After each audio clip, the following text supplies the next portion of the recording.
Chocolate சாப்பிடணும் போல இருக்கு. பட் எவ்ளோ சாக்லேட் சாப்பிட்டாலும் கிரேவிங்ஸே போகல தானே! இது ஏன்னு பார்த்தீங்கன்னா, நீங்க சாக்லேட்ட கிரேவ் பண்ணல. சாக்லேட் பின்னாடி இருக்க மெக்னீசியம்ங்கிற மினரல கிரேவ் பண்றீங்க.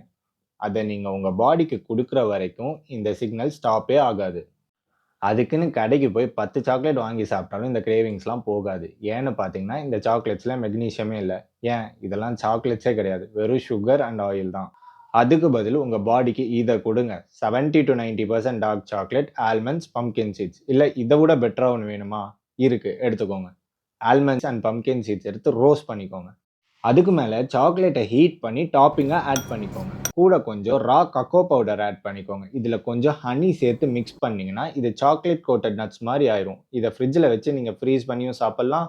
இல்ல மிக்ஸியில போட்டு பிளெண்ட் பண்ணிட்டு சாக்லேட் ஸ்ப்ரெட் மாரி கூட நீங்க யூஸ் பண்ணிக்கலாம். நெக்ஸ்ட் டைம் கிரேவிங்ஸ் வரும்போது, கடையில இருக்க ஃபேக்கான சாக்லேட்க்கு பதில் இந்த ரியலான சாக்லேட்ட சாப்பிடுங்க. அதிகமா சாக்லேட் சாப்பிடுற உங்க ஃப்ரெண்டுக்கு இத ஷேர் பண்ணி விடுங்க.